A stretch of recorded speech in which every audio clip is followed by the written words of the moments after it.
Morning, gang. It's Wednesday, 11:02 a.m.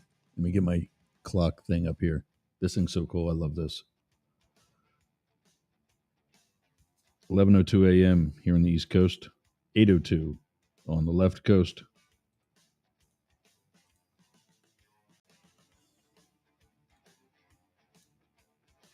Is it coming? Is it coming? What the hell is that? There we go. 2:02 in Sydney and Melbourne, Thursday morning. 11:02 p.m. Wednesday night in Perth. 16:02 in Berlin. 3:02 p.m. in London. And like I said, it's 11:02 here in the Mastiff.Media studios. How do I take that off? There we go. It's Wednesday, time for Translating Trump. And boy, does this guy have some questions to answer. Let's bring him out, pan down the rest of the music, get rid of that, and bring in our resident Trump translator, Philip Blackett. Good morning. Good evening, depending on where you're listening. Well, good morning to you, sir. I told you, but you know we're on in Australia now, and also the UK a little bit more frequently. Okay. Yeah, that's why we cover all the bases with the times.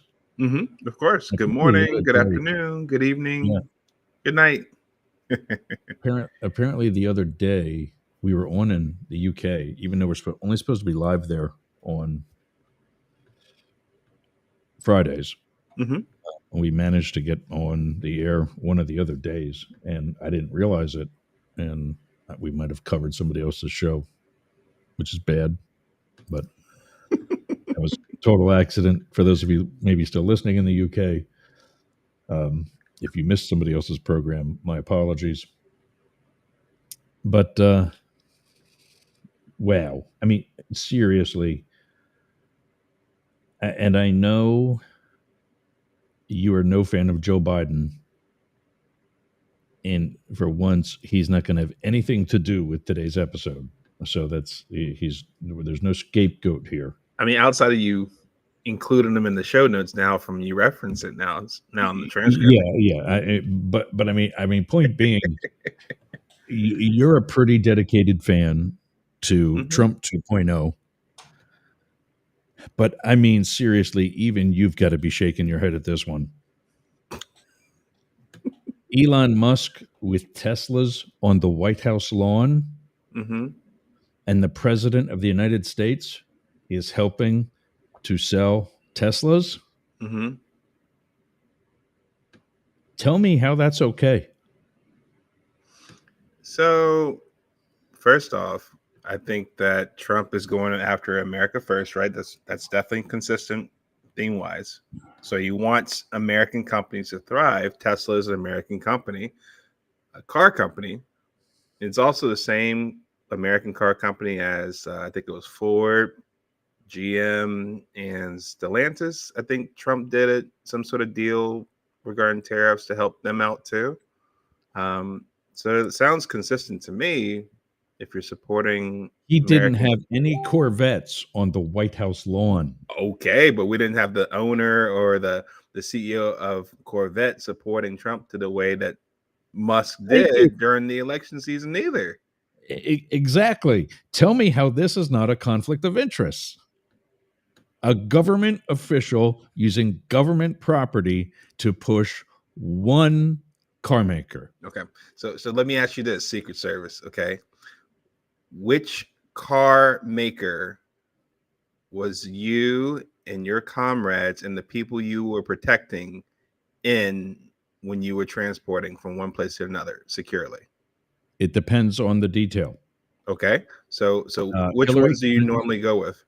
Well, Hillary Clinton had a Lincoln Town Car. Okay. The Beast is made by Cadillac. It's made by General Motors.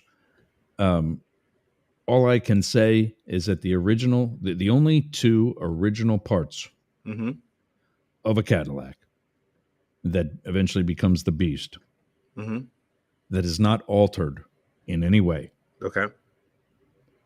is the front Cadillac emblem on the grill Oh wow, that's it. and the rear Cadillac emblem on the trunk.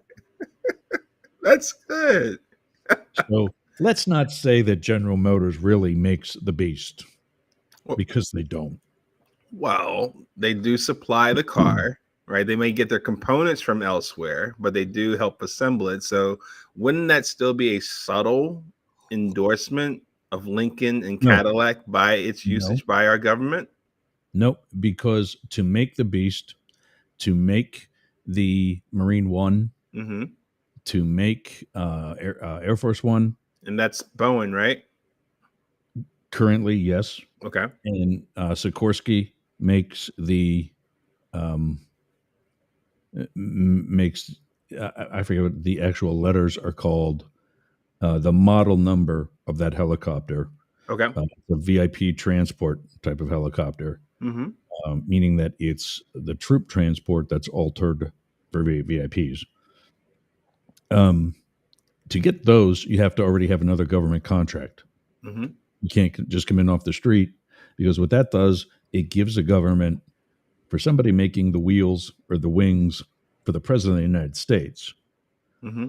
it gives the government a head start of sorts into a security clearance of that company. Mm-hmm. So if you already have a government contract, like Boeing does, like General Motors does, Mm-hmm. then it's a better sign that they're going to be a good contractor to make this very special line of vehicles. Could Tesla be a future No, government contractor here?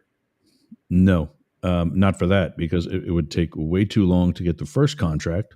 Oh, Unless, of course, the owner of the company is part of the quote unquote part of the Trump administration. no way to expedite the timing at all. There is when you're so far up Trump's ass, you make him look like a cockroach. I think that's expedition enough. But you would have to have, and well, I mean, to be fair, Tesla does not, but SpaceX does. Okay. And I'm sure that would be a workaround somehow. Mm-hmm. Um, but yeah, we used to use Fords for the Mm-hmm. presidential. Kennedy was shot in a Right. Lincoln Continental. Mm-hmm. Um, instead of Chevy Suburbans, the follow-up car used to be a station wagon. Oh. There's video of a car accident that the motorcade got into during, I think, the Ford administration. We, the Secret Service motorcade, ran a stop sign, Mm. which we were authorized to do, Okay. but it wasn't blocked by our local police counterparts. The Okay. intersection was not blocked by our local police counterparts like it was supposed to be. And we took advantage or took a presumption that, quiet country road, what could happen? Boom, crash. Yeah. That was a station wagon. That was not a Chevy Suburban. I believe one of the reasons why we switched to a Chevy Suburban is that they're much more tank-like than a more simple station wagon and a lower to the ground station wagon. Also, I think they're easier to climb in and out of than a sitting sedan station wagon versus more of a truck-like Chevy Suburban. Even Mm-hmm. though technically, back when you still had to get a truck license for like your pickup truck, as Mm-hmm. opposed to everybody just most departments of transportation just require a basic automobile license, license plate registration. The Chevy Suburban was and still is technically a station wagon. That is really, I guess, the only station wagon we've ever seen anymore. They don't make the old school family wagon. Roll them up, Chevy Chase when he was in the rough part of Detroit, I think it was, or St. Louis. Roll them up. But I see what you're saying, that we use multiple. Yeah, all I'm saying is like, listen, I guess the showmanship, the display, Tesla's on the lawn, I get it. Some people can like it, some people don't. There is still a subtle, hey, listen, the government uses American companies and non-American companies to fulfill what they do on a day-to-day basis. To your point, it may be Chevys, Fords, Lincolns, maybe even Teslas, SpaceX, and that sort. I don't necessarily have an issue with it, but maybe the presentation or how it comes off or the narrative behind it, I can see why Especially it might now, raise some eyebrows in particular because of the close especially now relationship. when Wall Street, which was at all-time highs 6 weeks ago, Mm-hmm. is tanking hard. Mm-hmm. We're in the middle of a trade war. Mm-hmm. And that We're that in the makes middle. sense too, because like you think about it, like the tariffs, like I even saw the Goldman Sachs report. I used to work there, so I could get where they're Yeah. coming from. There, it's like the stock market is based off of expectations. Ultimately, if you think the companies are going to have a good year, the stock price is going to go up when it comes to them reporting how well they did. If you don't, you revisit your expectations. You lower your expectations, which means your prices are probably going to go down. You're not going to do as good as the year because these tariffs potentially stock price comes down. I get it. Yeah. And I mean, it's that's a bad time. I still say that we're already into World War III. It's not as bad as what it could be, nor is it as bad as what I think it's going to get, Mm-hmm. because I doubt that what's his nuts Putin is going to be remotely happy with this deal. The ceasefire. Yeah, and that's actually our next. Oh, I didn't start my timers here. Give me a second. Uh-oh. So that mean we're gonna hear it on the air? No, no, I think I actually turned them all off. But yeah, I think I actually turned them all off. So we shouldn't. There was another one that I had. That one did. Oh, but I think I turned that one off too. But then the upside to that, or actually downside to that, is I'm not paying attention, and I don't see when the little orange bubble is no longer orange because it's expired, and I miss giving things like plugs at the end of the hour, or the commercial break that I need to take right now, things of that nature. All right, gang. So if you are tuning in early, because in a little less than 2 hours, you're going to be listening to Sportcat and his daily Gazette. He is on leave today. I will be in for him for part of that. And then we're going to be playing part of yesterday's episode to fill in the rest of today's time. But he's away today. I'll be substituting for him at, let's see, let me get my handy dandy time thingy out. It's going to be 1 p.m. this afternoon Eastern, 10 a.m. in Las Vegas and the West Coast, 5 p.m. in London, 1800 in Berlin, 1 a.m. in Perth, and 4 a.m. in Sydney and Melbourne. So stay tuned for that in a little under 2 hours.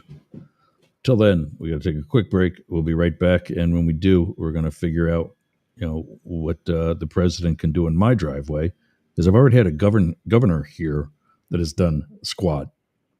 So maybe we can get the president here and get something done.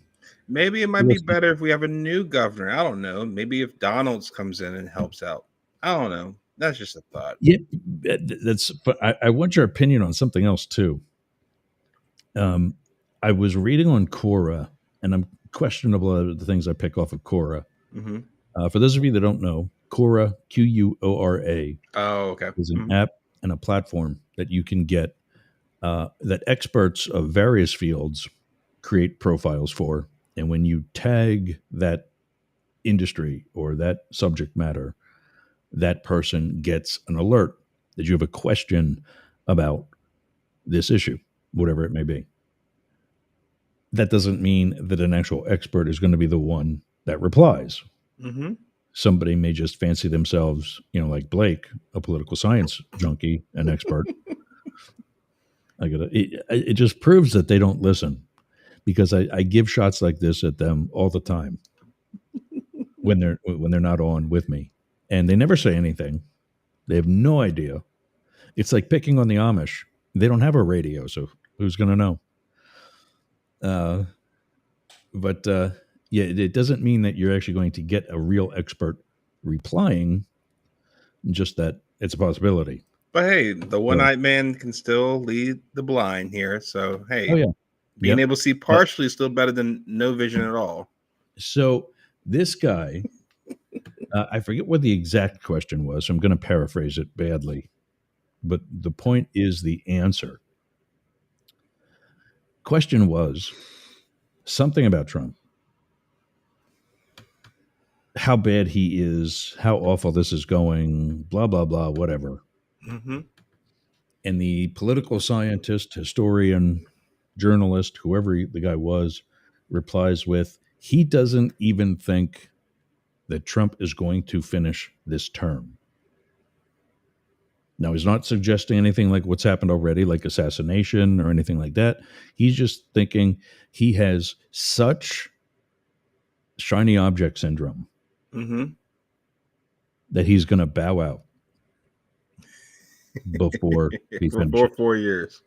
When we come back, we're going to get Philip's reply to that. Sure.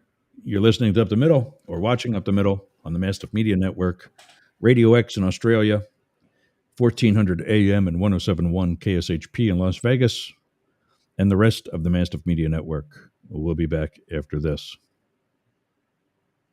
What are you doing later? I'll tell you what I'm doing. I'm going to the gym, but not just any gym. Momentum Fitness and Wellness. Walk right up to the door. There's a QR code on the door. You can sign up right there. You've got no excuse. But not only that, their equipment is amazing.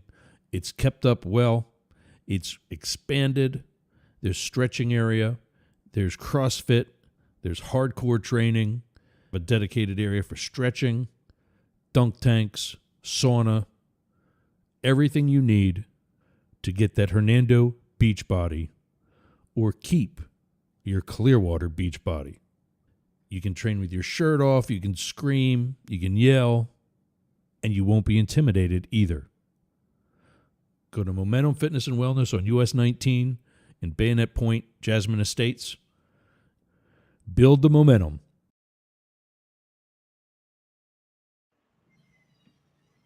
Hi, we're back.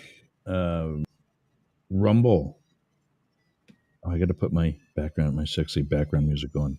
I've been starting this at the beginning of the show, and I just mute it when I don't. Yeah, it comes up so much. My mom hates this music. She says it's just so repetitive and boring. I'm like, that's what it's supposed to be. It's just supposed to be background. This is modern day elevator music. So here we are, two gray-haired old men listening to elevator music on a radio show. How cool are we not? Please hold. Yeah, exactly. Rumble. We are fair and balanced here, unlike some networks who say they are. We are actually approaching everything from both sides of the political spectrum. So not only are we on YouTube, but we are also on Rumble. If you're a content creator, you can be on Rumble too. Go to rumble.com/register/Yergz Media. Remember, Yergz Media is what we used to be before Mastiff.Media came along. We rebranded. I didn't want my name on everything. I'm not Donald Trump. But we could not change our username there, our account with Rumble. So go to rumble.com/register/Yergz Media and get your Rumble account. Or maybe you're right wing, and that's all. That's your people.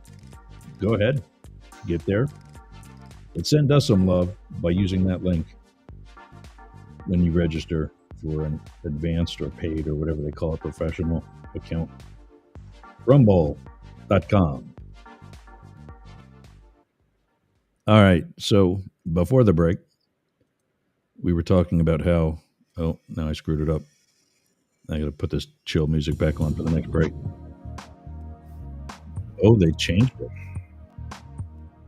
Now it's a different one. All right.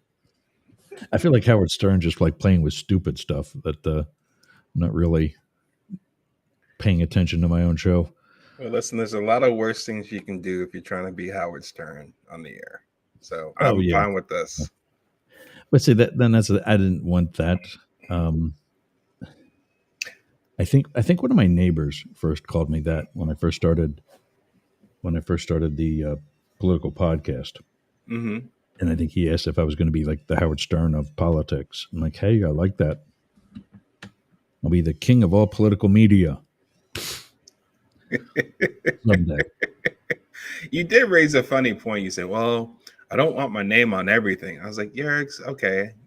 Yergz Hotel, Yergz Casino, Yergz Steaks. And I was like, was back in the day. And the funny thing was, I thought to myself, could I do the same thing? And I was like, that probably wouldn't go well because you have Yergz Hotel. And so my last name is Blackett. And if you said it in a way you didn't really pay attention to it, what do you think Blackett actually sounds like if you weren't really paying attention? F it? No. Or just black? No. So when I was in high school, real quick, I was at an all boys school, and we used to call each other by our last names. So clearly my name is Philip, last name Blackett. Right. I'm one of two blacks in my high school class, right? Okay. So we were in the hallway, and one of my classmates saw me, wanted to get my attention. So he yelled out, "Hey, Blackett." But what it sounded like to the principal was, "Hey, black kid." Oh. So I had to help get him out of trouble. But then my thought was what you just said. Is like, look, if we had a bunch of like Blackett Steaks, Blackett Hotel, Blackett Casinos, I could see somebody being like, "Are you going to the Blackett Casino again?" You need to play with that. You need to run with that. Your mascot's this little black kid that's like waving friendly, just a friendly smile. The Black Kid Hotel. All the black kids go. Although you get like Diddy and Puff Daddy. No, I don't want that. You're getting all the cool kids showing up. Is he still in prison, dude? I guess. Oh gosh. Yeah. Diddy, you know who his roommate is? His cellmate? No. Sam Bankman-Fried. That is funny. Yeah, they're roommates. That gives me vibes of the what was that movie that Diddy did with what was it? Josh, he was a real fat actor. But he slimmed down. It was like Get Him to the what was that movie? Get Him to the fat actor that slimmed down.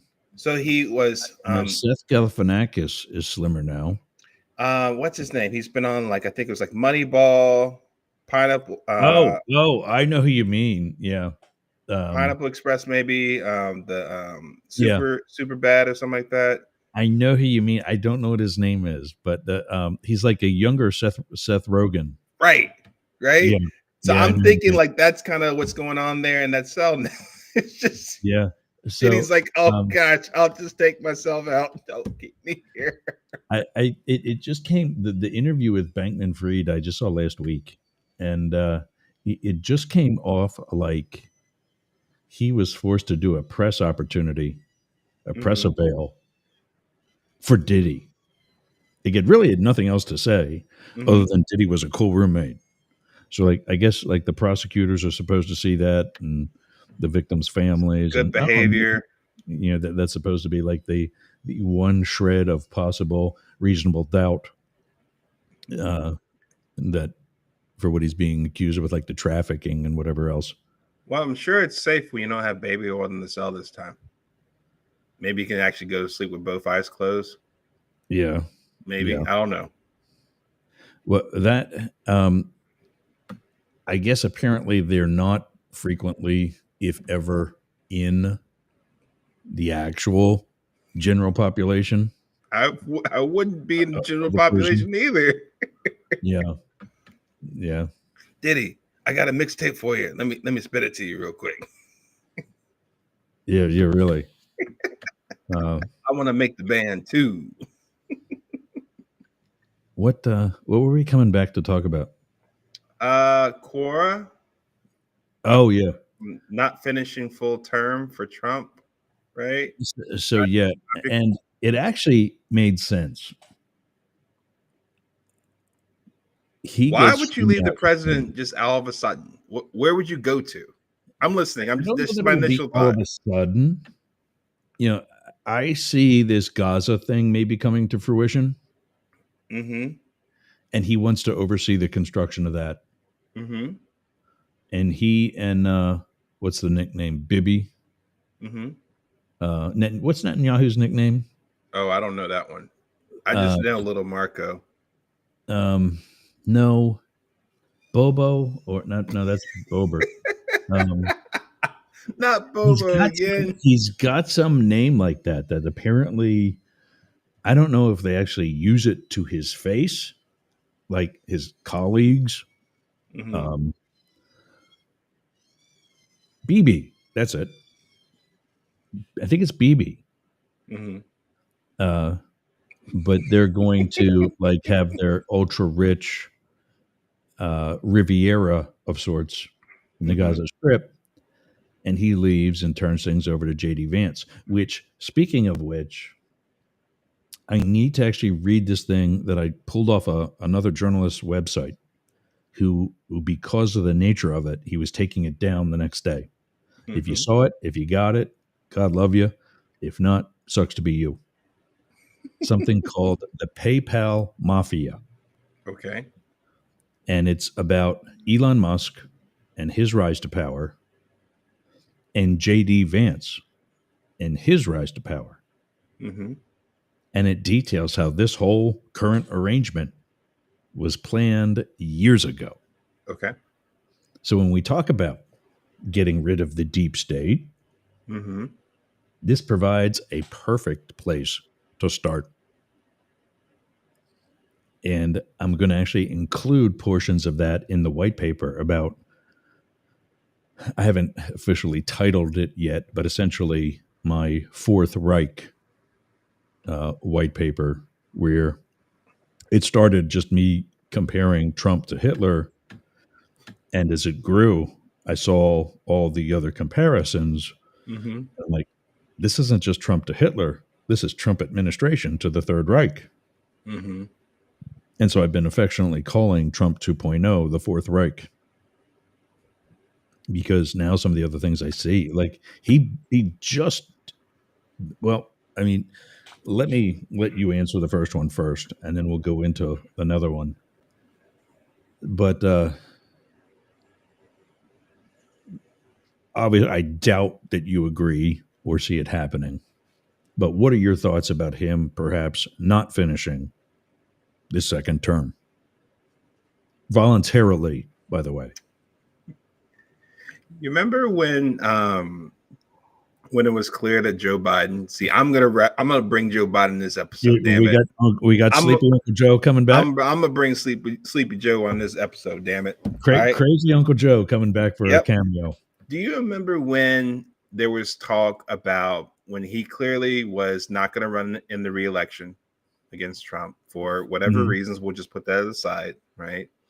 And But there was the discussion first, and he talked with the family, and then he and Jill had some more one-on-ones before it was decided. Yeah. So there was talk that after Kamala lost, and people were upset about it, right? That they were saying, "Hey, how can we get back at Trump ultimately?" And it's like, "Hey, why don't we have Sleepy Joe basically come out of office and then bring up Kamala Harris as a sworn in president to replace him, even if it's just for a month or two?"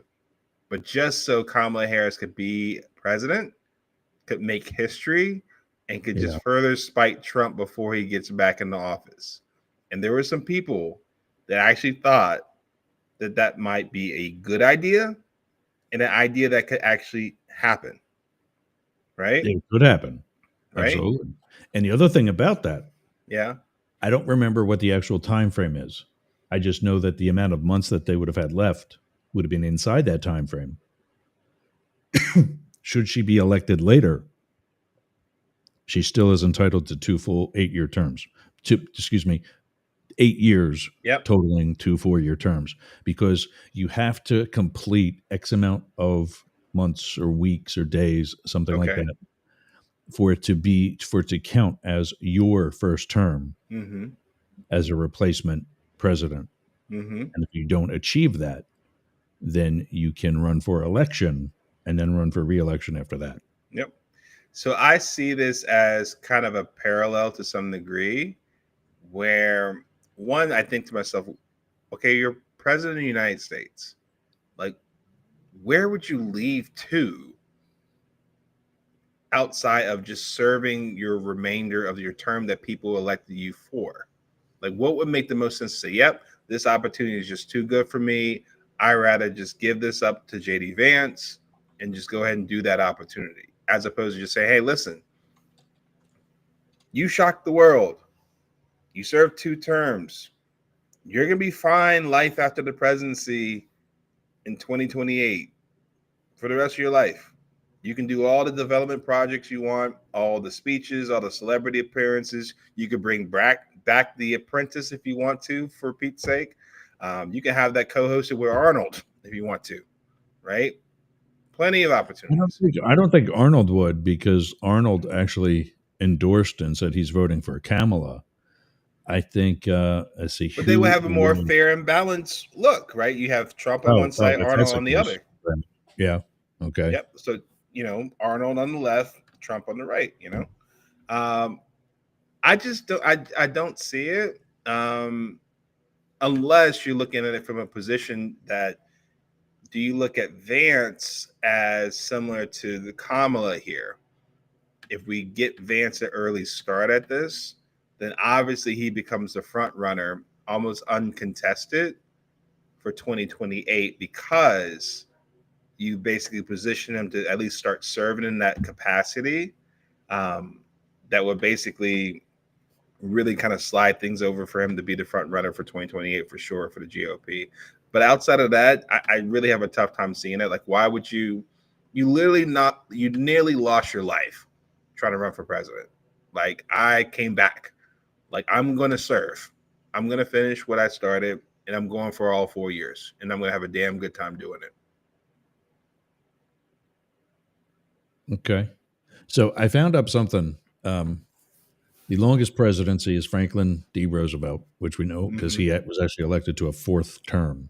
And at that point, more than 2 terms was not law, but it was, sorry, I'm looking at some of the others. It was not law, but it was an unwritten rule set by George Washington that you would only run for re-election once, so as to eliminate the possibility of becoming some sort of autocrat or king.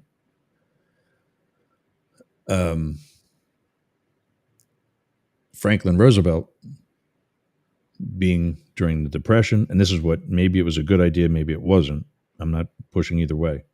But his articulation was that it was at the end of the Depression and now into World War II. We're thriving.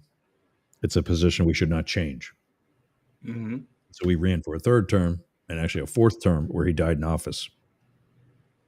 So he's the longest. And what I was actually looking up was if somebody actually did serve that grace period plus 2 more full terms. And I'm not seeing anybody yet. But he did 3 full terms and 2 months and 23 days into the 4th one before Roosevelt came in, or before Truman came in. Those who served next with 2,922 days, meaning 2 full terms. Mm-hmm. Thomas Jefferson, James Madison, James Monroe, Andrew Jackson, Ulysses S. Grant, Grover Cleveland was the first one to do it non-consecutive. Woodrow Wilson, and again, he just was not reelected. There was nothing stopping him from serving a third term at that time. Woodrow Wilson did 2. David Eisenhower did 2. Reagan, Clinton, George W., and Barack Obama did 2. George Washington did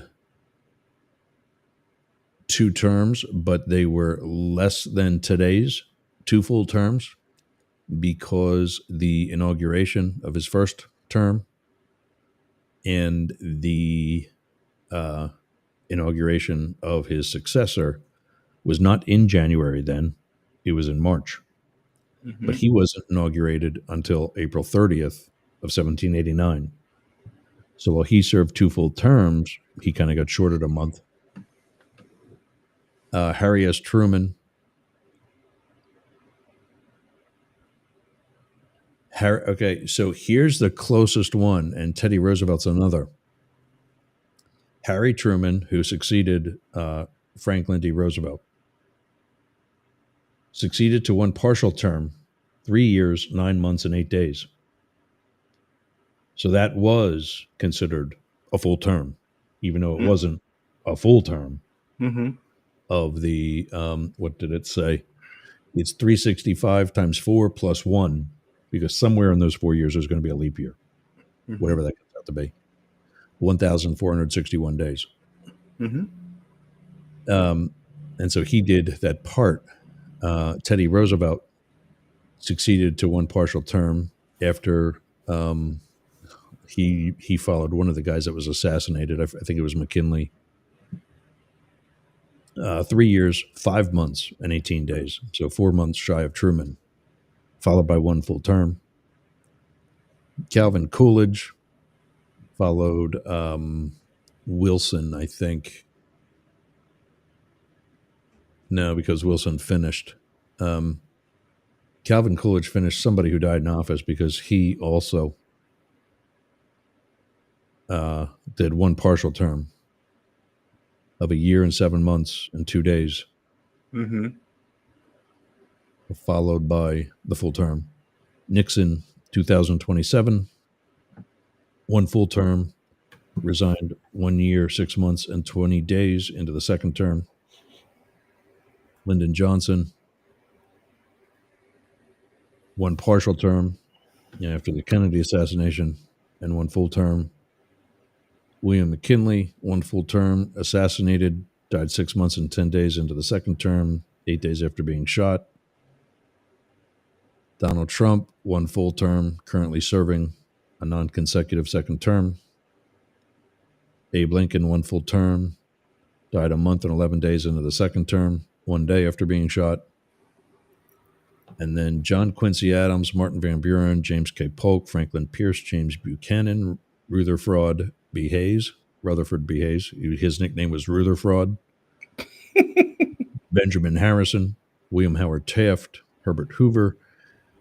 That's the one. No, he was after.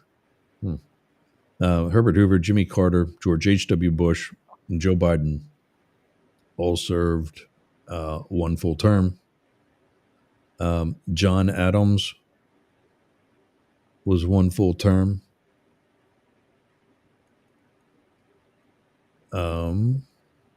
But it wasn't, he was 2 days shy of or actually 1 day shy of instead of 1,461, his inauguration turned out to be 1,460. John Tyler is the one who succeeded the guy who was really short. Hold on. William Henry Harrison, who died in like 3 months. Actually 1 month. So John Tyler did 3 years and 11 months of 1 term. Andrew Johnson succeeded to 1 partial term of 3 years, 10 months, and 17 days, was not reelected. Chester Arthur one partial term, 3 years. You get the idea. Point being, there was nobody that did more than 8 years because of that grace period. Right. Where you have to serve X amount before it actually counts as a term. I'm not seeing it. Doesn't say what that period is.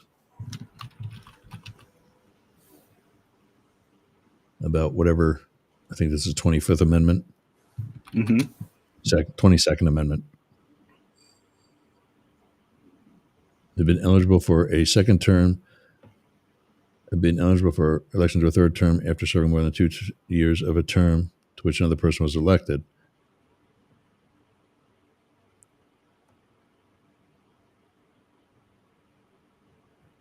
Been ineligible for election third term after serving more than 2 years of a term. Okay, so if you're less than 2 years, there it is, of your first term, or you're the replacement, that doesn't count. Less than 2 years? Yeah. That's a lot longer than I was thinking. I was thinking like, yeah, me too. Yeah. So ratification of the 22nd Amendment in 1951, presidents beginning with Dwight D. Eisenhower have been ineligible for election to a third term, or after serving more than 2 years of a term to which some other person was first elected to a second term. The amendment contained a grandfather clause that explicitly exempted the incumbent president, then Harry S. Truman, from the new term limitation.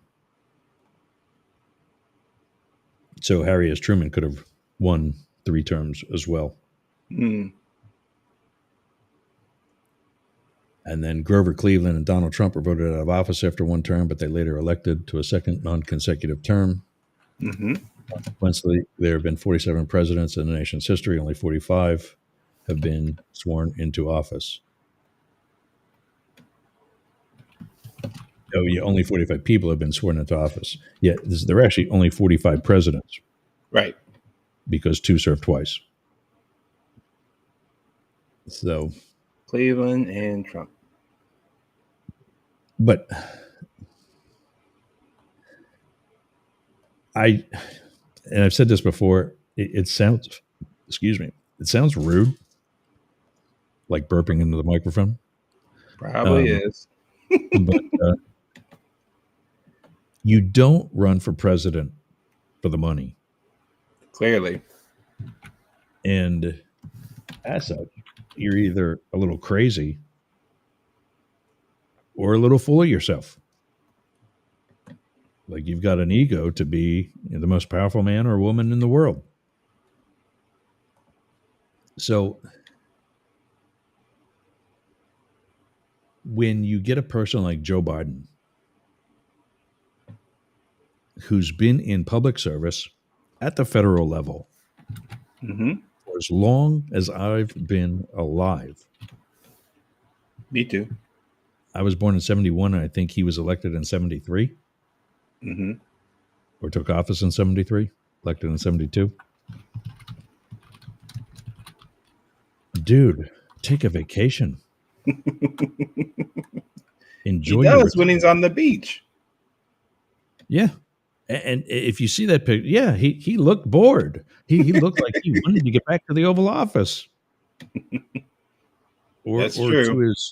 To his skiff that they had in a skiff is a room where you can talk about classified information. Oh. It stands for Self-Contained Information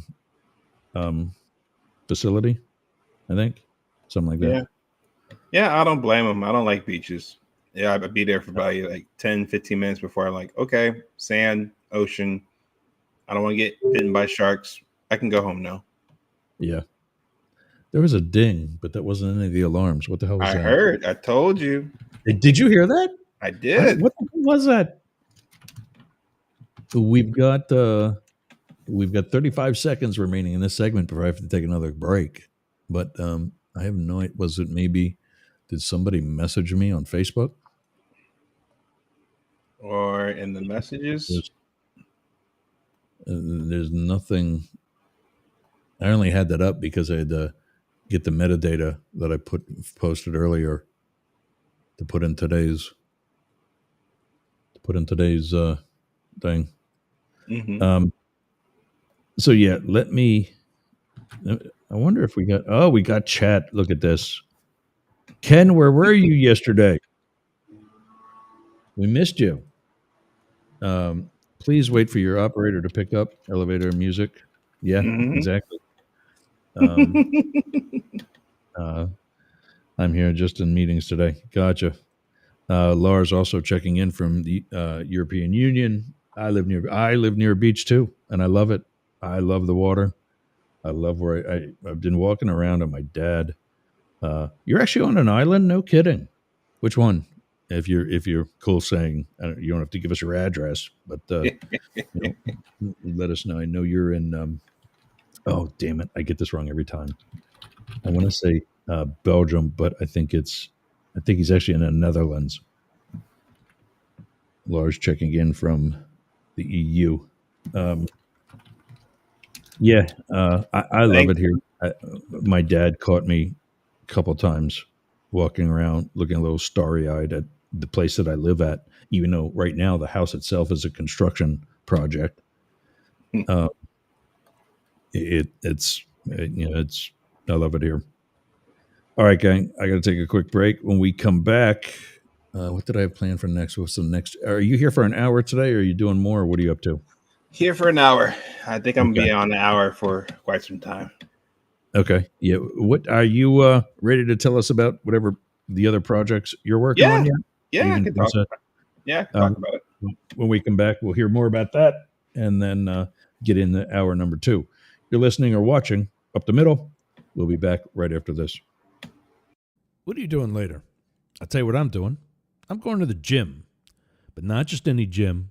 Momentum Fitness and Wellness. Walk right up to the door. There's a QR code on the door. You can sign up right there. You've got no excuse. But not only that, their equipment is amazing. It's kept up well. It's expanded. There's stretching area. There's CrossFit. There's hardcore training. A dedicated area for stretching, dunk tanks, sauna, everything you need to get that Hernando beach body or keep your Clearwater beach body. You can train with your shirt off, you can scream, you can yell, and you won't be intimidated either. Go to Momentum Fitness and Wellness on US 19 in Bayonet Point, Jasmine Estates. Build the momentum.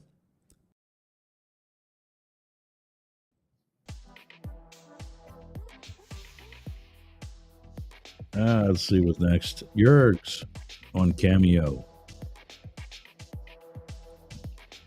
There it is. QR code on your screen. Scan that. It'll take you to cameo.com/Yergz/book. And you can have me chew you out like I would if you're a moron on the phone. You can have me wish you a happy birthday. You can have pretty much say almost anything. I'm not going to say anything positive about Trump. That's Philip's job. But pretty much anything. You can ask me questions about the Secret Service. I'll gladly answer that if I can. Like if I may, like if it's not illegal for me to answer. And if it is, I'll certainly let you have another shot. Let me decide. Don't say to yourself, oh, he can't answer that question. I'm not going to ask it. Ask it. It's your money. Ask it. And if I can't, I'll give you another shot. As many as it takes to get something that I can actually answer. So scan the QR code on your screen or go to cameo.com/Yergz/book and get that forever loving trinket of my voice that you can keep forever. Why not, right? Do it. All right. Let's wrap up. Let's give Philip the floor. Tell us about his upcoming projects. Here she is. I had the back door open, and the one dog's lying right behind me in his bed, but I think this one might have swam away by now. Mm-hmm. Also, check out the QR code now on your screen. That's Philip's list of books that he's written, available through Amazon. Way too long of a URL to try to read out, but scan that code or visit my Facebook page, Ross Yergz, where I have a list of my affiliates. You've stopped the other one, right? The buyblackett.com. You stopped that for now? Stopped it for now. Just suspended it. Just working on a bigger project for me that I think is really taking a lot of time, but in a good way. Nice. So I'll answer that with the sense of I have another book for you. Okay. It's not on Amazon with intention because I want to make it free.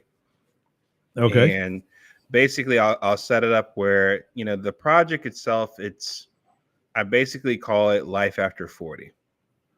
Right? Okay. When I turned 40 last year on Thanksgiving, obviously 40 is like a milestone age for a lot of people. You do a lot of reflection in terms of, hey, is this like a midlife crisis for me? Is this like the end of the first half? Second half now begins. Are you going to buy a lot of computer and studio equipment and think you're starting a new career? No. Like me? No, not at all. Okay. So this isn't a midlife crisis. This is a real career in your mind, what I'm doing, what we're doing? It's a multi-year project where I said to myself, I said, listen, how do I make the second half of my life just as good, if not better than the first half? Okay. And realizing that, listen, a lot of people look at, aging as like it goes downhill after 40. Yeah. And I don't necessarily believe that, nor do I want to. So the question, I don't believe it, but let me tell you, it's true. So the question is, in that case, how do I do my part to help more, at least for now, more Americans? And I'm sure I can probably expand it globally, but hey, we got to walk before we run here. Right. Enjoy more of life after 40. Great. Simply. So I wrote a book to start dovetailing into this called Life After 40, Master the 4 Pillars of Lifelong Vitality, I think it is. Okay. The link to get that free book is lifeafter40book.com, the number 40. Okay. And basically what I'm sharing here is just talking about, hey, what are like the 4 things that people need to think about more as we get older, and to start asking ourselves the question, how do we do something proactively to give ourselves the best chance to not only live as long as we possibly can, but also keep the quality of life as good as we possibly can. So the 4 pillars, you start with M. So it's really easy to remember. It's dealing with metabolism, muscle mass, mobility, and mental health, right? And part of it for me was the thought of like, listen, in an age we're in now where life expectancy continues to increase because of technology and health advances and that sort, people definitely want to live as long as they can so they can have more experiences with people they love. More so from that standpoint of like, how can we help here? And so I thought of this more so, Ross, where it's just like, listen, I love politics. I have no problem talking about politics. At a certain point, I realized too, I don't need more enemies right now because of what I believe in. I want to do something that can help not just Republicans or conservatives. I want to do something that can help out Democrats, even that funny name you give for certain liberals that are a little too far off left. I won't say it in that sense, but that's what I'm talking about. Yep, sure. But something that's helpful for all people. Because obviously, we're all not going to be here forever. But while we're here, especially after the age of 40, where a lot of people think it's a midlife crisis, what can we do? What's available to us nowadays that probably wasn't available to our grandparents or previous generations before, that allows us to enjoy more of life after 40, like aging well, aging beautifully, not going downhill from here. Very good. Cool. So you see that on the screen, Life After 40. You said the number, not the word. Yep. So lifeafter40book.com. Oh, book is in the URL too. Yep. Okay. I got to adjust that then. Life After 40 book. Okay. Yeah, I definitely wanted to get the Life After 40 domain, but it's kind of pricey. So Yeah, somebody else had it, or it's something worth getting. mm-hmm. All right. So hopefully you notice that there's a change in the QR code there. Mm-hmm. I knew a guy that could actually read that. He could Mm-hmm. actually look at that, all those little black cubes and lines and Oh, things. He can actually read that. that's interesting because I keep looking at it like a fingerprint. Yeah, I mean, it kind of is. Mm-hmm. But yeah, he was unique. He was, yeah. That'll take Lars another 18 years. Oh, dude, you're young enough to be my son. Start planning now, then. Goodness. Yeah, absolutely, and it's free. Yeah, so lifeafter40book.com. We're scanning the QR code on your screen. Let's see where we at. Oh, we're into the second one. Yeah. All right. Philip Blackett, 1L, 2 T's. At Philip Blackett is his socials. Follow him there. And follow us here, for God's sake. Don't forget the Black Kid Hotels. Black Kid Yes, right. Your way. Yep. Plan your vacation. Go to Black Kid Hotels. I see sneakers in your future. Black Kid sneakers. Get them Black Kid sneakers off. off my coffee table. My pet peeve is the dashboard. Mm-hmm. When I see right front seat passengers with their feet up on the dashboard, that makes me cringe. Check that thumbs up out of your face. All right, man. Thanks for joining us as always. I'll have to see if I can grill you a little harder next week. I'm all for it, sir. I thought I was going to get you with that Tesla in the Tesla. drive. It's all right, Sensei. I'm learning. Yeah. Well, hey, I'm not trying to convert you. I'm just trying to get some explanations. Just good Lord, wow. Hopefully Blake can help out here if he's listening. Dude, good luck with that. Oh, he's actually not going to be with us the next 2 weeks. So if you're available on Fridays, feel free to check in if you want to. Okay, I'll see what I can. He's starting this weekend, ending next weekend, a cross country. I think he said it's going to be on like a camper. It's his kids' spring break from school. Oh, I thought he was doing a literal homeless conservative speaking tour. Because he's homeless. I thought he's like traveling. I thought. Did you see the post? I thought he just sent it to me. I don't know if I saw it. Yeah, I thought he sent it just to me in Facebook Messenger. Let me look here a minute. The homeless conservative bus tour. Yeah. Oh, wow. Yeah. That could work. Yeah, no, he just sent it to me. He says I'm out for the next 2 Fridays doing an RV trip for spring break. Yeah, so I guess like that's when his kids and stuff are off. Yeah. So I'm presuming he's packing Friday, and they're going to probably leave when the kids get home from school. So he's going to miss that show. And then they're going to be gone for a week, coming back probably the following weekend. So that sounds like fun. I love RVs. I love mobile homes, like the big bus sons of bitches. I just hate driving. I would not want to be, and I'd love to, because I want to get a boat, and I don't mean like a boat as in like, center console, let's go fishing and get sunburn. I mean like a camper on wheels. Mm-hmm. And I'll probably hate boating long distance too. But I just hate, I crossed this country 4 times. And in every field office, I've had to take a major drive to a post-standing assignment. Right now, going beyond the grocery store or the gym is a trip. And so I'm like, yeah, as long as somebody else is willing to drive the mobile home, I'll buy it when I'm rich and they can drive. All right, man. Yeah, so if you're around, if you got nothing else going on, if you feel like it, stop in the next 2 Fridays. If not, I'll see you next week. All right. All right, everybody. Philip Blackett, check out his new book, Let me get the title up here so I don't screw it up this time. Where is it? There we go. Check out his new book, Life After 40. Go to lifeafter40book.com or scan the QR code on your screen and get it. You said it's free, right? It's free. Get it. I'd say get it. Nope. There's a phone call. Oh, we got a call coming in. Oh, we'd have to take a call. Let's see if this is a. I'll let if you got to get going. But we'll take a phone call here. I'm curious. Yeah, let's see it. Hi, you're on the air. Hello. Oh wait, This I think is I'm in. not There we go. appearing on the 5 Hello? major voice platform. Hello?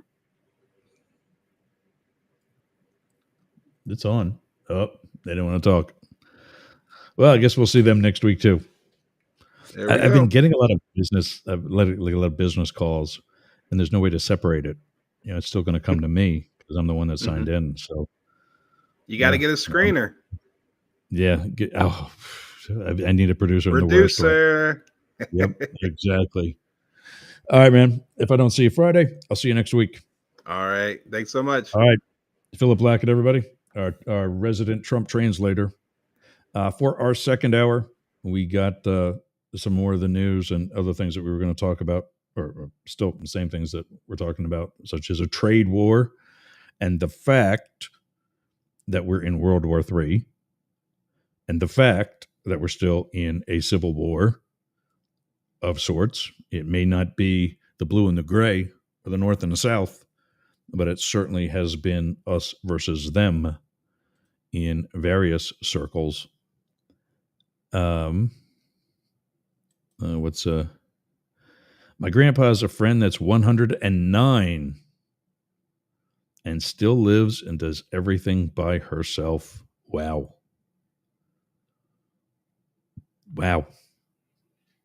That's pretty good.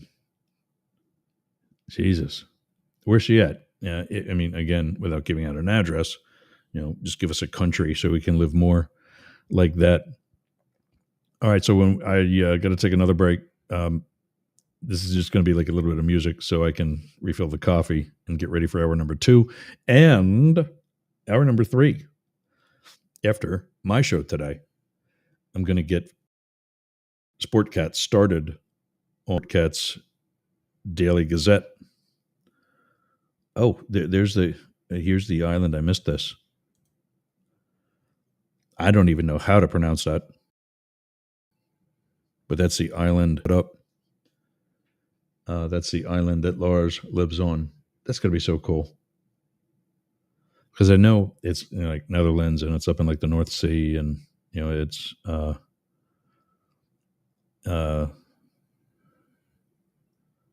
don't know what that means. Dropped in above. But anyway, we come back. We'll talk about some of the other trade wars and other wars going on. You're listening to Up the Middle or watching Up the Middle on the Mastiff.Media Network. We'll be back right after this.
realized after it didn't show up that it doesn't appear when you're playing a video, which is technically what we were just looking at with the music. Anyway, I gotta stop something here. Give me a second. There we go. Okay. So, hour number 2. And trade wars and world wars and all kinds of things that some people, Blake, don't want to admit we're in. And this isn't that hard. This is what's happening right now.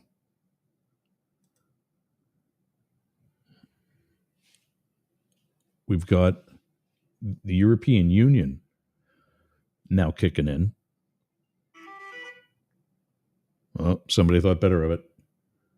I'm getting all these, and I think they're mostly business calls. I think what I'm going to do, if somebody else calls, if you'd like to call, let me say this first. 1-888-88 Yergz, 844 gay LGBT. That's the phone that you keep hearing in the background because that's on my mobile. I thought that was all down though. I have to have my mobile running during the show because that's how we access Chatter, one of the other platforms that we're on. And if you'd like an invite to Chatter, it's a very cool social media, social audio, social video app. Like a bunch of rooms and talk to other people about like topics. And you can debate certain things as well. It doesn't have to be all like-minded. But to be on the desktop version that I use to broadcast the show, you have to first sign in through your phone. So I have to be on twice, which means I got to have the phone here. But I thought I usually turn that down so that you don't hear a loop. But it's not looping today, so good enough. Trade wars, civil wars, world wars. I say all 3 are happening right now. And the media is going with the trade war. That's obvious. And I think a little bit more obvious. But when you read my white paper, and I got to get working on it more aggressively because too much that I'm predicting has already come to fruition. And by the time I get this out, you're not going to think that I've made any predictions. You're going to think that I just commented on, what's already happened. But look at what he's done to the court system. Look at what he's done to the Department of Justice. And of course, I'm talking about T-Rum. Look at what he's done to the legislature. This is exactly what, and I got to find the spelling first because I can never, Erdogan of Turkey. That is exactly what he did to become the autocrat that he is in the nation of Turkey. And that's what Trump's doing. He now controls the legislature. He controls the upper courts. And it's not control, but it's heavy influence. Go back to that moment, that Tuesday night of last week, when he was leaving the chamber of the House. And a hot mic caught him saying, "Thank you very much," to Chief Justice Roberts. Thank you for what? What are we thanking?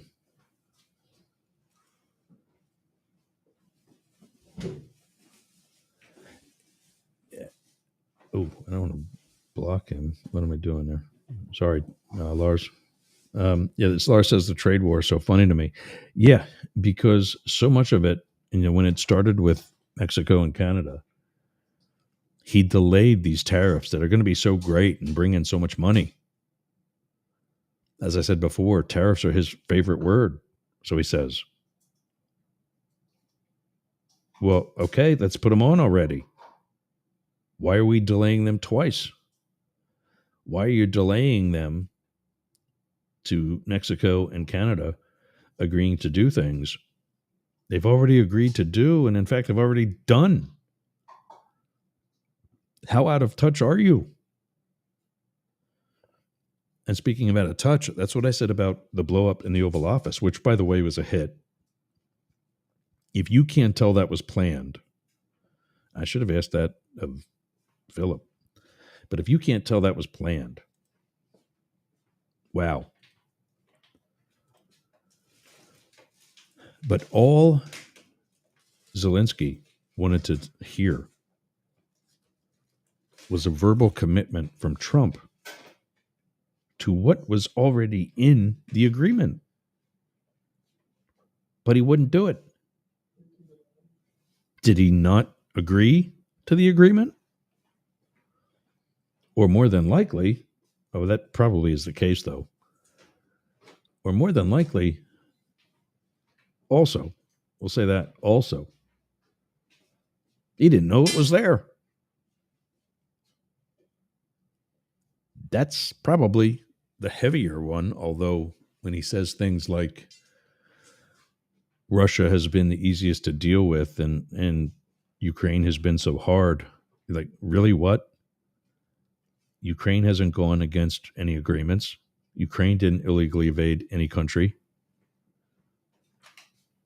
Ukraine isn't talking to you with intentions of influencing an election, although they were your intentions. I think we've learned that already.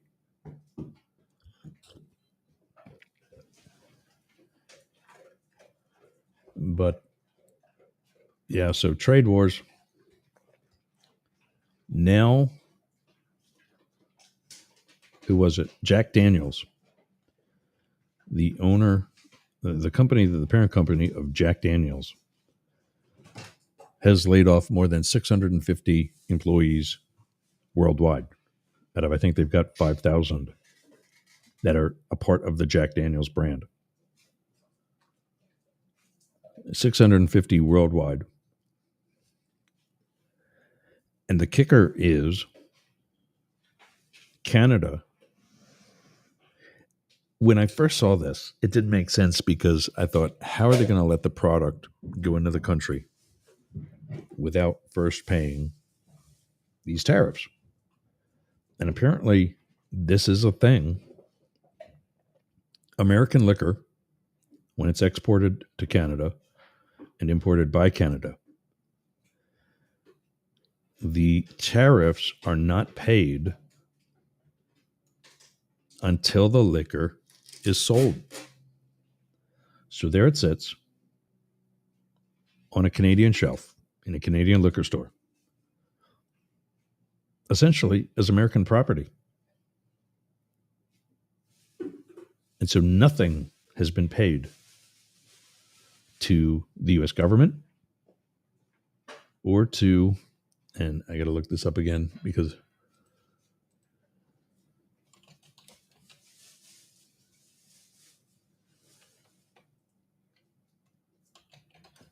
Jack Daniels,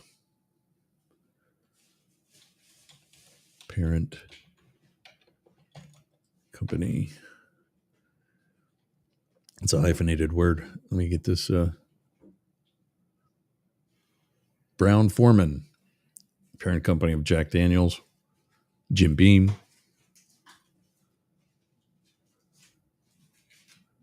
No, just Jack Daniels. Their global wine and spirits company, many brands including Jack Daniels, Woodford Reserve, and Chambord. Old Forester bourbon whiskey, Early Times whiskey, Canadian Mist. Oh, look at that. Glen, a famous Scotch whiskey, and Ben Riach, a Scotch whiskey. Those are the tequilas. Those are the whiskeys. The tequilas are Herradura, Jimador, Finlandia vodka, Chambord liquor, Fetzer Vineyards Wine, and Gin Mary Gin. So they lost 650 employees. And with Jack Daniels, among other American brands, on like I think Woodford Reserve, Old Forester, those are bourbons. I don't know about Early Times, Canadian Mist, obviously. Hello. Glen Morangi is Scotch. Ben Riach is Scotch. They're sitting on a Canadian shelf. And like I said, they're American property. They haven't been sold yet. So the Canadian liquor stores, under the direction of the Canadian government, took them off the shelves, sent them back. I would have kept them. So not only can they not be sold in Canada, but they're not going to be resold back in the United States. But they sent them back, and I guess that's also a blow because they've got to pay truck drivers to get it there. But not only is it not being supported in Canada, it's not being paid in tariffs or purchase in Canada. So it's really a double whammy. I saw one Trump-loving Facebooker, some ignorant lady today, say that she's removed everything from her house that was made in Canada. And then she says, just kidding. I don't have anything in my house made in Canada. I don't know about that. There's trashy white trash Bud Light beer cans. That aluminum, those cans were made in Canada. That house you're building and a lot of that lumber, Canada. If you're in the states of New York, Michigan, and I was right about the others, it's just very minimal, but New York, Michigan, and Minnesota, a large percentage of your electric comes from Canada. And then along the top border of North Dakota, Montana, Idaho, Washington State, all have minimal amounts of electric that are Canadian supplied.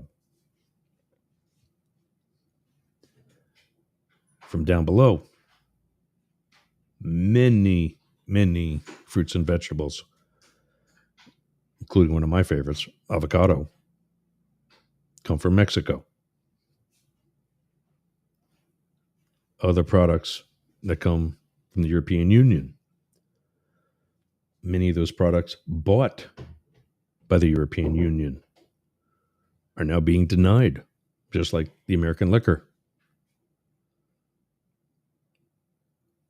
Anybody see how the Americans are benefiting from this at all? How are we getting so rich from these tariffs when we're the ones that pay the tariffs? And I've talked to a bunch of people who have said Trump actually does know this. And I think I like picking on Blake, but I think he was actually one of them. Trump does actually know this. And that is that it is going to drive up prices and down values. Tesla lost 33% since Knucklehead took office? Buy Tesla. Because when Trump does leave early and felon Musk goes with him, maybe Tesla will rebound. Sell and get out. Pump and dump. Sounds like a plan to me. So, tariff. Let me know also in the chat if your country or state, if you're nationwide here, or global, is affected by anything with the trade with the U.S. I know Lars thinks it's pretty much just funny. Yeah, I mean, to an extent, yeah. But here's with the trade war and with what DOGE, the Department of Government Efficiency, is doing blindly, ignorantly,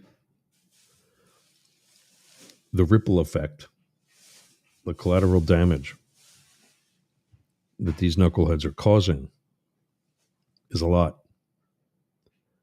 And what you're going to see, what we are seeing, what I've known was going to happen all along, is that some of these people negatively affected are people that voted for him. Like a 5-to-1 ratio of those 650, what's the name? Brown Foreman employees. 5-to-1. That's dominating. It's Tennessee. So, I mean, there's that. But that's dominating. Now they're out of a job. There's that. You're listening or watching Up the Middle on the Mastiff.Media Network. We'll be back right after this. What are you doing later? I'll tell you what I'm doing. I'm going to the gym, but not just any gym. Momentum Fitness and Wellness. Walk right up to the door. There's a QR code on the door. You can sign up right there. You've got no excuse. But not only that, their equipment is What are you doing later? I'll tell you what I'm doing. I'm going to the gym, but not just any gym. Momentum Fitness and Wellness. Walk right up to the door. There's a QR code on the door. You can sign up right there. You've got no excuse. But not only that, their equipment is amazing. It's kept up well. It's expanded. There's stretching area. There's CrossFit. There's hardcore training. A dedicated area for stretching, dunk tanks, sauna, everything you need to get that Hernando beach body or keep your Clearwater beach body. You can train with your shirt off, you can scream, you can yell, and you won't be intimidated either. Go to Momentum Fitness and Wellness on US 19 in Bayonet Point, Jasmine Estates. Build the momentum.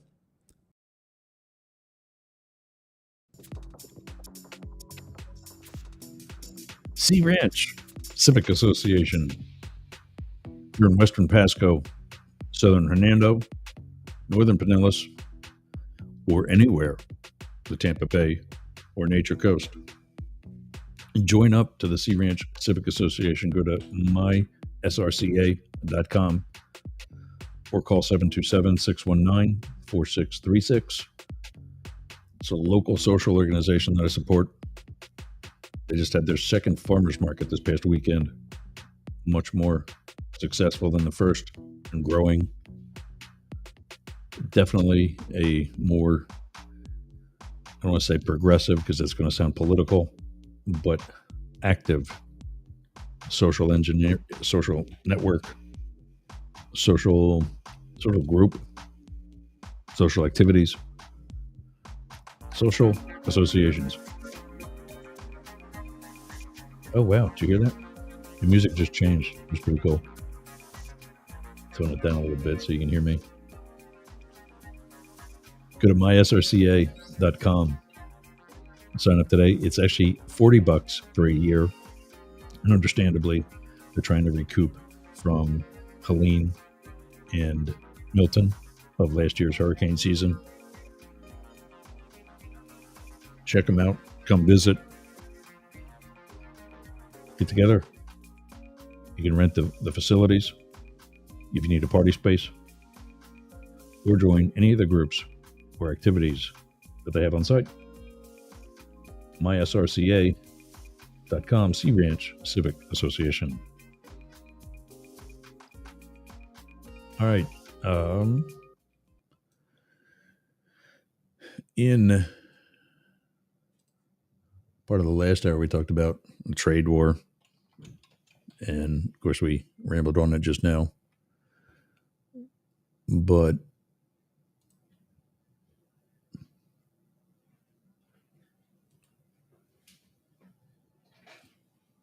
why did that not? I thought I was searching for a trade war. There we go. Oh, and why not? Here we go.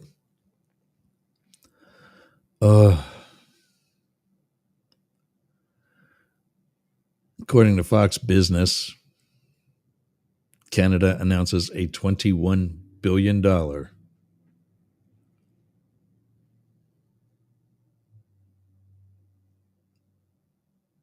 No, wait, how is that? Canada announces $21 billion in new U.S. tariffs. Okay, I guess that's their tariffs they're imposing on us. Which, I mean, it's what their people are going to pay, which I guess they don't want any of our products right now anyway. I guess it kind of makes a little bit more sense. Trump's metals tariff draws swift retaliation from Canada and the European Union. I told you that already. Aluminum was one of them.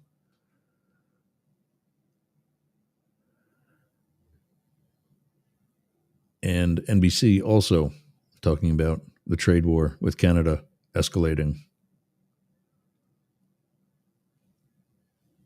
Starmer, the British Prime Minister,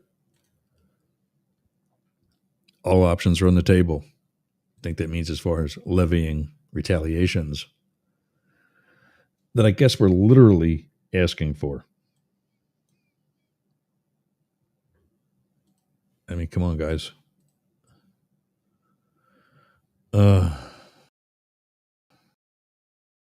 What's he want? You're a Canadian. Kevin O'Leary, I got to play this. I can't wait to see what this guy has to say. How is he going to make it? Today, President Trump's 25% tariff on imported steel and aluminum is. He did, however, reverse course on a 50% tariff on Canada. Listen to what he had to say about his discussions with our neighbor to the north. Roll it. I will say this, that Canada, and I respect very much. As you know, there's a very strong man in Canada who said he was going to charge a surcharge or a tariff on electricity coming into our country. He has called and he said he's not going to do that. Okay, he's not going to do that. We've been treated very unfairly by Canada. We've been treated very unfairly by Canada. What? Them booing the entire national anthem just because of you? Maybe that's it. Other than that, I'm having a tough time with that. We've been treated very unfairly by Mexico. Mexico. How? Okay. I mean, how do you even come back to that without just laughing at him? Mexico is treating us unfairly. When? Those poor avocados that we're not going to have in our salad. We've been treated very unfairly by every country all over the world. The European Union is. Do you see what's happening here? Besides me constantly pausing the video. He is constantly doing nothing but claiming to be the victim. We're being treated very unfairly by all these different countries. And we became and still are the strongest economy in the world. How? We're so unfair. He doesn't have an answer for that. It's horrible, horrible. And okay, did you see what he did right there? By saying horrible twice, he's reinforcing it. What happens is his sheep believe that. That's what his followers are. They're not thinking for themselves. They're not thinking remotely critically. If they did any type of research, they would know that prior to this guy coming in, we had the strongest economy in the world. Nobody could touch us. And by the way, Donald, that is a horrible makeup job. We're going to get it back. We owe $36 trillion, and we're going to get it back. We're the biggest, we're the best, and I'm very optimistic. All right, look who's here with me now, Mr. Wonderful himself, Kevin O'Leary. Kevin, Trump appears to have won yesterday's battle. The Ontario Premier backed off those electricity export tariffs. But the markets, they remain, not today, but over the past couple of weeks, they're rattled by the uncertainty of this tariff battle. Are you rattled by it? No, I'm not. You got to remember that Canada's a unique situation. Trudeau is gone as of midnight on Sunday. So you've got the premier of each province. The one we were just talking about there was Doug Ford from Ontario that threatened the electricity banning. Right now, Howard Ludwig was a question. I'm looking forward to hearing from Howard. Is this a rebalancing of all tariffs? April 2nd, we're supposed to get a reciprocal tariffs. Because if it's no, I just want war, I'm saying, look, we're going to balance this thing first. If there's tariffs on coming out of Vermont into Canada, 204%, we're going to do the same. We're going to get rid of these tariffs one day and join these economies, not sell the country, but the potential of taking Canadian resources and combining with the largest market in the world. This is why this guy is so irrelevant. I just almost broke a nail digging at my tooth, and I jerked listening to this idiot. What he's talking about is essentially NAFTA, which is part of what drove so much business out of the United States in the first place. Clinton also thought it was going to be a good idea until he realized it wasn't. And now he's saying this free trade, that's exactly what we had, and is in part why we're in the sandwich that we're in. Kevin, stick with Shark Tank. It's what you can afford. World is so huge. I think that's where he wants to go. So can we get to real free trade? Yes. With Canada, it would be huge because it would beat China by 40% in terms of the size of the economy. Okay, Kevin, stay there, please. You want to stay with me for the hour? No, get lost. The guy's such a nothing.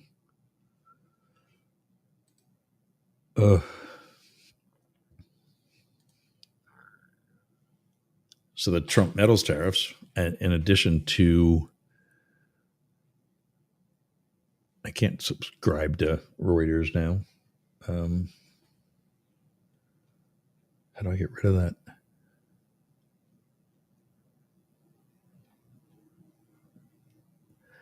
Well, Trump's increased tariffs on all U.S. steel and aluminum imports took effect today. Yeah, that's today. Ratcheting up a global trade war and drawing swift retaliation from Canada and Europe. Trump's actions to bulk up protections for American steel and aluminum products restores effective tariffs of 25% on all imports of the metals and extends the duties to hundreds of downstream products, from nuts and bolts to bulldozer blades and soda cans. U.S. Commerce Secretary Howard Lutnick said nothing could stop the tariffs and Trump would impose trade protections on copper as well. Canada, the biggest foreign supplier of steel and aluminum to the United States, announced 25% retaliatory tariffs on those metals along with computers. Oh, there we go, because why not screw up the electronics industry yet too? Sports equipment and other products worth 29.8 billion Canadian dollars in total. Canada's central bank also cut interest rates to prepare the country's economy for the damage. Oh, look, one side talking to the other. Well done, Canada. Trump's hyper-focus on tariffs since taking office in January has rattled investor, consumer, and business confidence in ways that economists worry could cause a U.S. recession and slow global economy. That's according to Reuters. The first video was from Fox Business. I don't know. Let's see what this one has to say. Donald Trump's tariffs on imports of metals took effect Wednesday. They imposed 25% duties on shipments of steel and aluminum, with no countries excepted.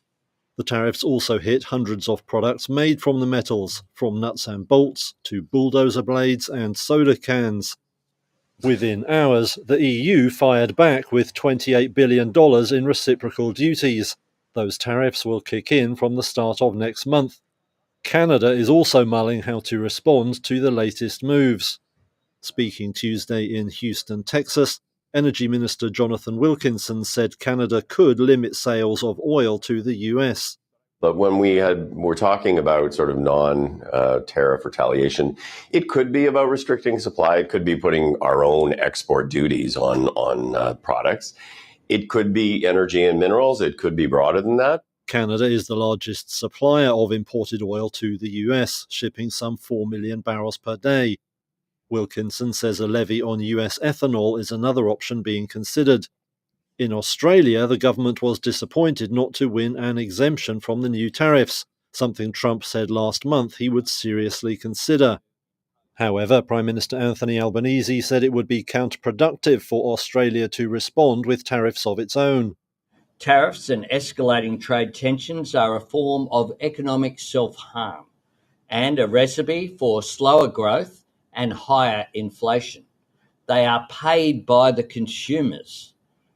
This is why Australia will not be imposing reciprocal tariffs on the United States. Other countries facing a significant hit from the Trump tariffs include Brazil, Mexico, and South Korea. However, the new charges have been welcomed by a US Steel Industry Association, which said the measures would supercharge domestic production. Investors are less sure, with US stocks shedding more than $4 trillion in value over recent weeks amid concerns about the trade war. Well, Donnie, there's your cut of the deficit, or part of it. $4 trillion in a couple of months in value. So when he wins that back, if that's what happens, what is he really winning? You can't count jobs won by the Biden administration that were lost during the Trump failure to deal with COVID, and then count this as growth when he lost it in the first place. It's the same thing.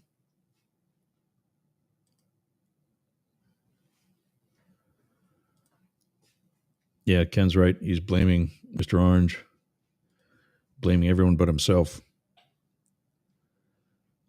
And I'm I think one of the reasons why Australia might be doing it is because they don't have as much in the game.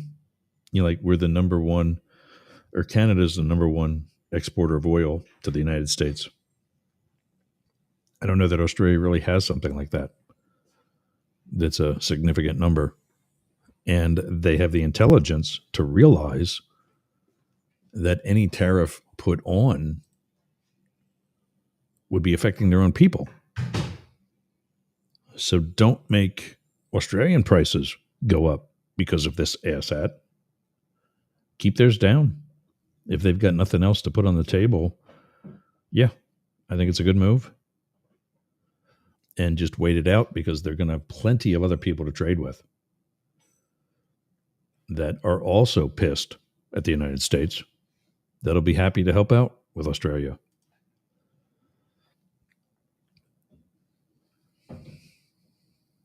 Yeah, I've noticed that too. Ken says looking at his face expressions and wordplay showcases when he's lying. Absolutely.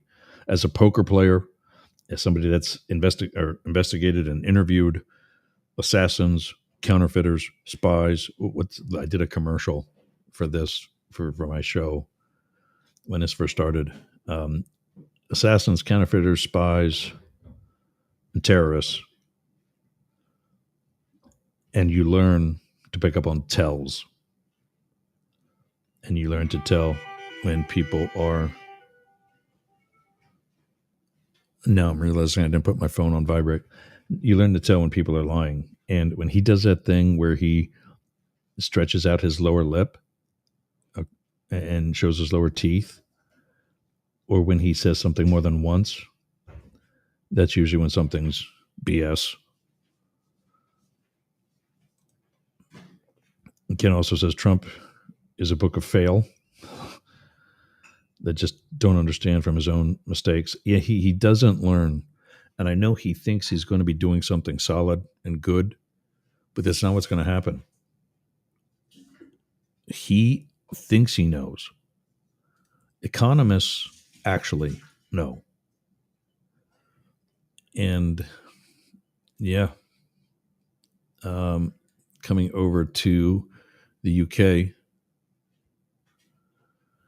Prime Minister Starmer of the UK said they'll keep all options on the table as U.S. President Donald Trump's tariffs on imports of steel and aluminum take effect.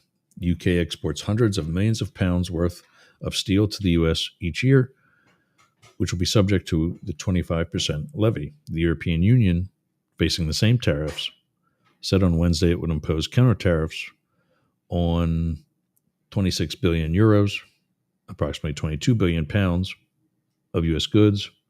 Pounds as in the British money, not the weight of U.S. goods. And Canada also responded with countermeasures. We talked about that.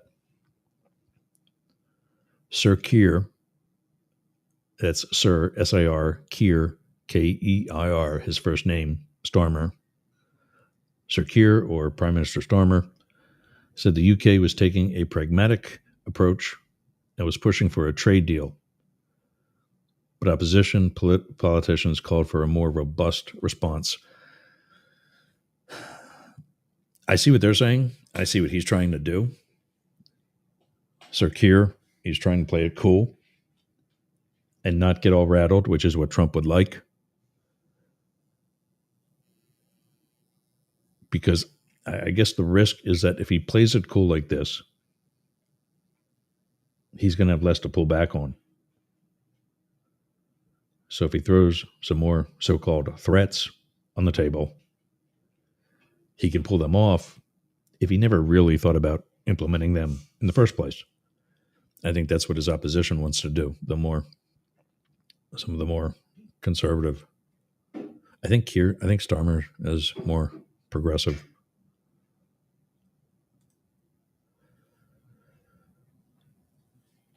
Asked at the time if the Prime Minister had convinced him to impose trade tariffs on the UK, Trump said he tried, adding, he was working hard, I'll tell you that.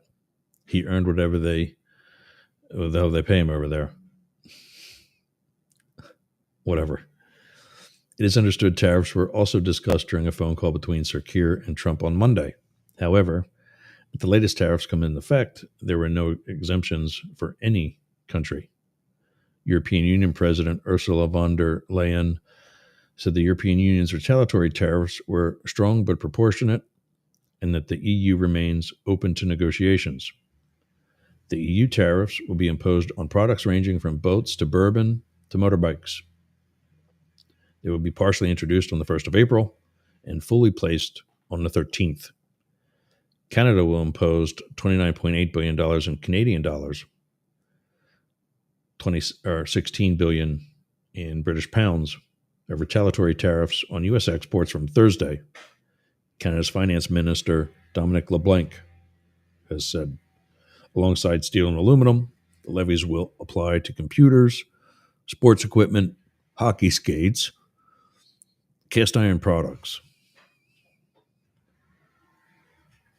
As far as British metals go, tariffs could lead to U.S. companies buying less from overseas.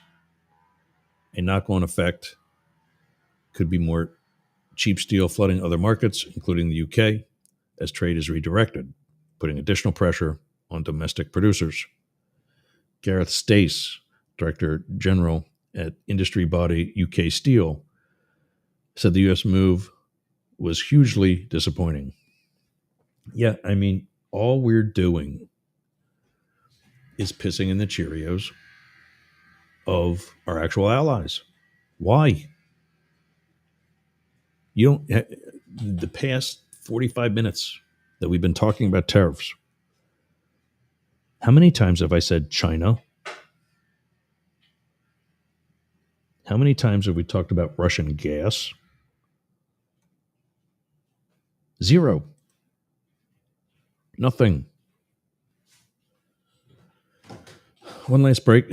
When we come back, I'll tell you where everybody's at and what's coming up later this week, as well as what's coming up in the next hour when I get started with SPORTCAT'S Daily Gazette. This is Up the Middle. This is also via the Mastiff.Media network. We'll be back right after this. What are you doing later? I'll tell you what I'm doing. I'm going to the gym, but not just any gym. Momentum Fitness and Wellness. Walk right up to the door. There's a QR code on the door. You can sign up right there. You've got no excuse. But not only that, their equipment is amazing. It's kept up well. It's expanded. There's stretching area. There's CrossFit. There's hardcore training.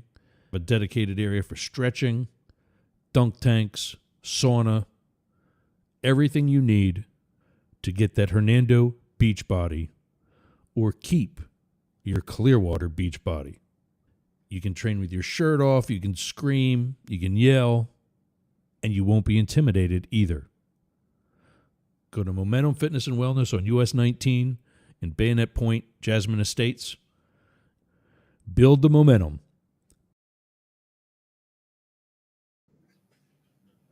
If you're hearing like a grinding sound in the background, I think that's my dad working on the floating dock.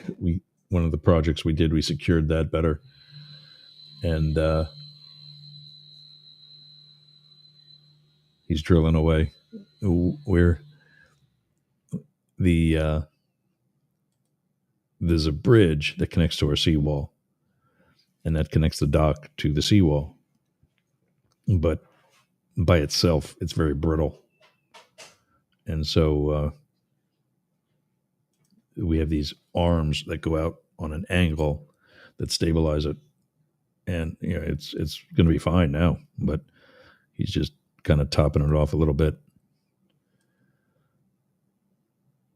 Chase Bank. Sign up for a Chase Bank checking account and if you're eligible, get $300 back when you open that checking. Go to, let's see if I can read this all, accounts.chase.com/consumer/RAF. No, that's way too, forget it. There's more to it than that. Just go to my affiliates page on my Facebook page. Ross Yergz. This whole list that I talk about today, to include Frontier Internet. You get a $150 gift card when you open an account with Frontier. We talked about me on Cameo and the Sea Ranch Civic Association. You've heard plenty of commercials from Momentum Fitness and Wellness. DNR Studios, I haven't heard back from. So I might stop plugging them. They don't even get back to me. I'm supposed to be starting with them this month. And they haven't even said anything. So I don't know. I checked my app. I still have access to the app, which I got for free for being one of the contributors. So I don't know. But Chase Bank, I'm happy with them. There's some issues. It's not Chase Bank LA. I can tell you that much. They have a concierge guy that when you walk into a branch in LA, who's just standing there in the doorway, and he gets to know all the members. You're not a customer, you're a member. Like it's a club. And this was my time in the LA field office. They had a branch in our building, which was multi-building set of skyscrapers. At LA headquarters for Ernst & Young, big accounting firm. Other big agencies and companies were there. And this guy, within just a couple of visits, and I wasn't there frequently, within a couple of visits to that lobby branch, he knew my name and knew not to call me by my title of special agent, because somebody who shouldn't hear that might hear that. Not exactly the same thing in rural Florida, but ultimately their banking definitely worth checking out. You do that, you get $300 when you open a Chase checking. Do so online or schedule an appointment at a branch near you. Frontier Internet, get a $150 gift card when you sign up for Frontier. And then Yergz just did this too. Yeah, well, now let's take a phone call.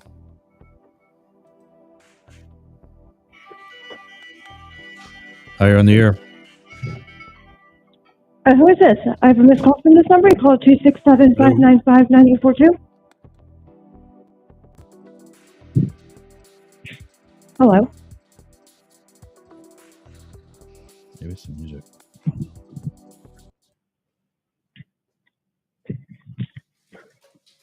Hello.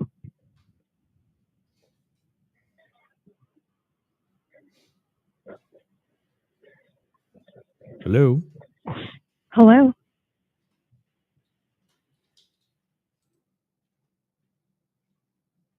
Well, guess I don't want to talk after all. All right, so that's the list of affiliates.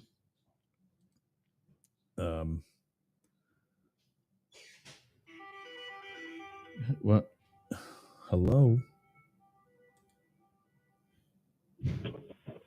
Hello? Hi, who is this?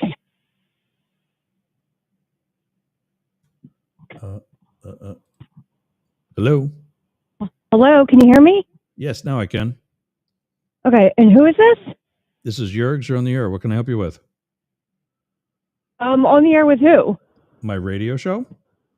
Which radio show? I listen to 93.3, 94.5, Q102, 104.5. You're in Philadelphia? I'm about 30 minutes northeast of Philly in Hatboro, PA. Okay, I know that's where I'm from. That's why I think if you're using the direct line, that's why the 267. But the toll-free number is for my radio station, and I'm about to wrap up a show. And I just figured out why I wasn't hearing you earlier, so I fixed that. But yeah, 93.3 is one of the stations I used to listen to. In fact, we do a thing here called Pierre's Pot, which is where I raise a glass of the morning sauce or a cup of the morning sauce to somebody that I'm giving a shout out to, like Pierre Robert used to do, or maybe still does. Does he still do that?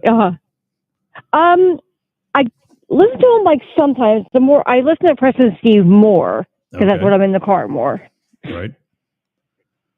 All right. Well, what can I help you with? Actually, like I'm calling you back. I got a missed call from this number about like 10 minutes ago. I was just leaving the mall, and I didn't get a chance to answer my phone because I was checking out. I don't know why that would have happened, but yeah, I don't know that number. Huh.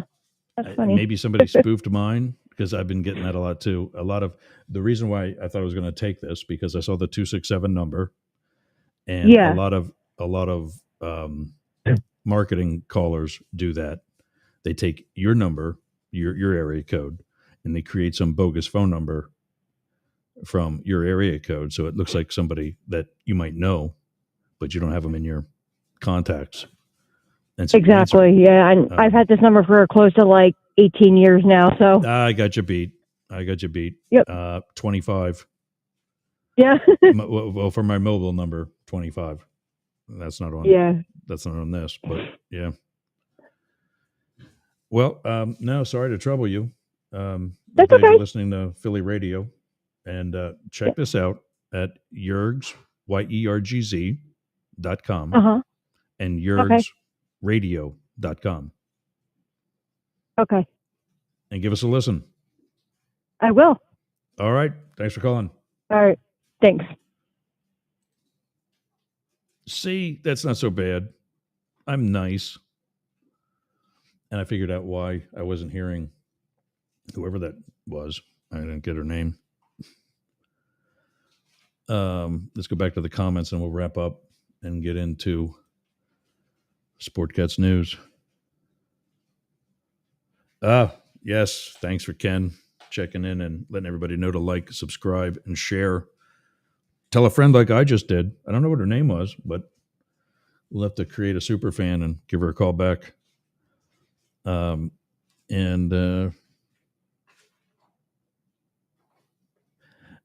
Okay. So how much of that could you actually hear then? Could you hear her talk about the Philadelphia stations that she heard?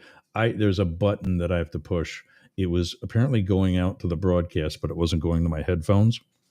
And so I wasn't hearing her talking, but you guys might have been. Let me know if you could hear what you think was the whole conversation the second time she called.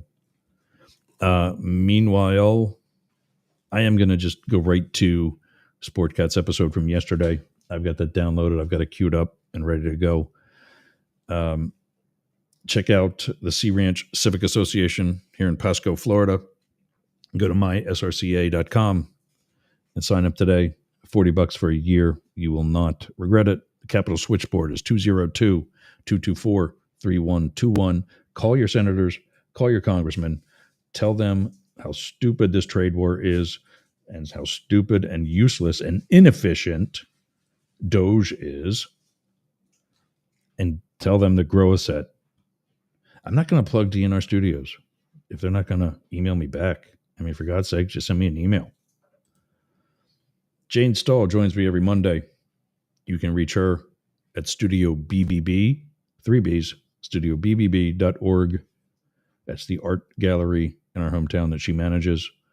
She's also the assistant editor or the co-editor of the Boyertown Area Expression.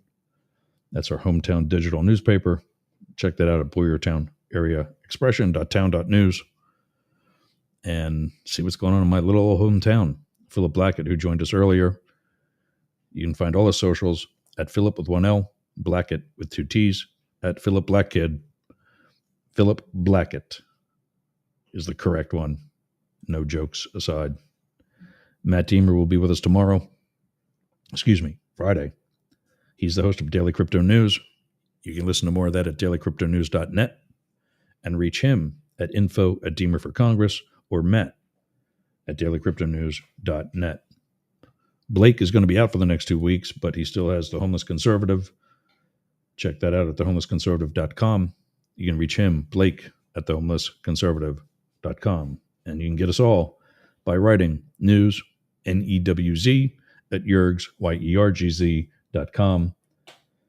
And for show notes and other info, go to yergz.com or Mastiff.Media. Up next is, actually right now, is SportCat'S Daily Gazette. Go to YouTube. The easiest way to find it is at YouTube. Although I don't know that I'll have access to that today. It's on yergz.com. Usually when he's doing it, it'll be on YouTube at Para or Normal Guys.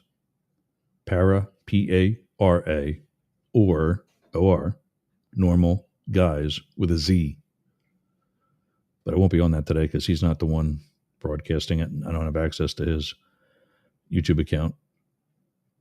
We got to do that. We got to give each other admin. Check out the chat one more time.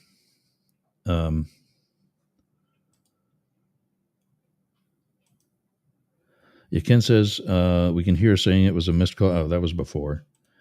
And then she gave out her entire number out on the air. Well, maybe now she can get a date. I don't know. Give her a call, Ken. All right. Yep, that's it. SportCat'S Daily Gazette is up next. I'll see you again tomorrow. Thanks for listening. Thanks for watching. Thanks for getting off the porch and going up the middle. SportCat'S up next.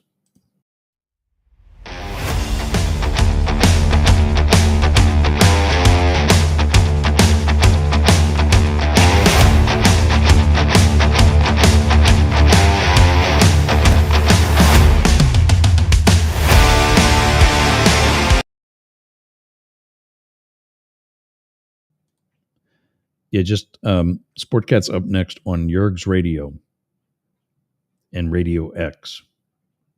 everything else on the Mastiff.Media network will be done for the day. Yergz Radio, of course, is on automation, and SportCat's going to be there. But everything else goes silent. I'll see you tomorrow.